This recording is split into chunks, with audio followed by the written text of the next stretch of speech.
Nous, on est riches parce qu'on est en train d'appauvrir l'Afrique, de nouveau, l'Amérique latine, l'Asie. Nous sommes nous les responsables de ces millions de morts. C'est nous qui disons que tu dois avoir accès à l'eau simplement si tu la payes. Que je t'amènerai l'eau si je suis rentable. En Afrique, c'est nous, c'est pas eux. Eux, ils étaient capables de le faire en communauté. Et donc, à l'heure actuelle, il faut se dire que les guerres qu'on est en train de faire, c'est quoi? C'est parce qu'ils nous ont attaqués. Qui? Quand Sarkozy a bombardé la Libye, aucun Libyen n'avait attaqué la France. La France n'avait pas été bombardée par personne. Et nous, quand les Américains ont bombardé Bagdad ou l'Irak, parce que c'était l'ennemi du mal,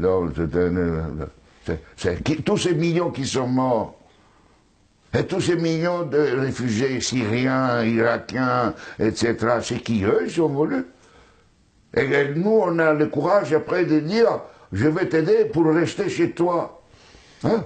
Alors qu'on les a créé des conditions pour qu'ils doivent fuir. Et nous, on va dire hypocritement à cette Europe qui hypocritement donne 6 milliards à la Turquie, 2 milliards aux Libyens pour pouvoir tenir les gens qui viennent d'Afrique, où on est en train d'alimenter, nous, les guerres. Mais il faut s'arrêter de se raconter des balivernes ici. Hein? Il faut arrêter.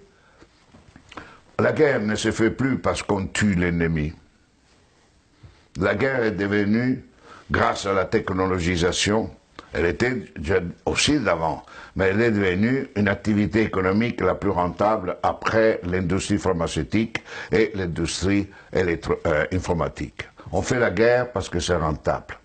Et malheureusement, si nous ne changeons pas nos dirigeants, et nous-mêmes, hein, dans le sens pas individuellement, mais les systèmes de valeurs fondamentaux, la sécurité nationale qui explique la guerre, la souveraineté nationale, l'appropriation privée du vivant, etc. Tout ça, on fera la guerre. On fera la guerre, pourquoi? Parce que pour cela, deviendra une activité de plus en plus rentable. D'ici quelques années, si vous éliminez la guerre, le PIB mondial chutera, d'après le système dominant. Elle ne chutera pas si on est dans un autre système. Au contraire, la guerre, la disparition de la guerre sera une source de richesse. Mais c'est pour cela que les dominants à l'heure actuelle ne veulent pas réduire les armements, ne veulent pas réduire les occasions de guerre. Parce qu'imaginez-vous la France sans la guerre. Que serait comme économie? Imaginez-vous les États-Unis sans guerre, deviendraient les pauvres. Dans des économies pauvres. Donc aujourd'hui, on est entré dans une phase où on fait la guerre parce que c'est rentable. Et vous n'aurez aucun dirigeant actuel du monde qui arrêtera la guerre, parce qu'il sera crucifié, parce qu'il sera lapidé, parce qu'il va contre la logique. La guerre fait augmenter le PIB mondial. La guerre permet la croissance économique. Et on suppose que si on fait la guerre, on augmente la création d'emplois chez nous, non?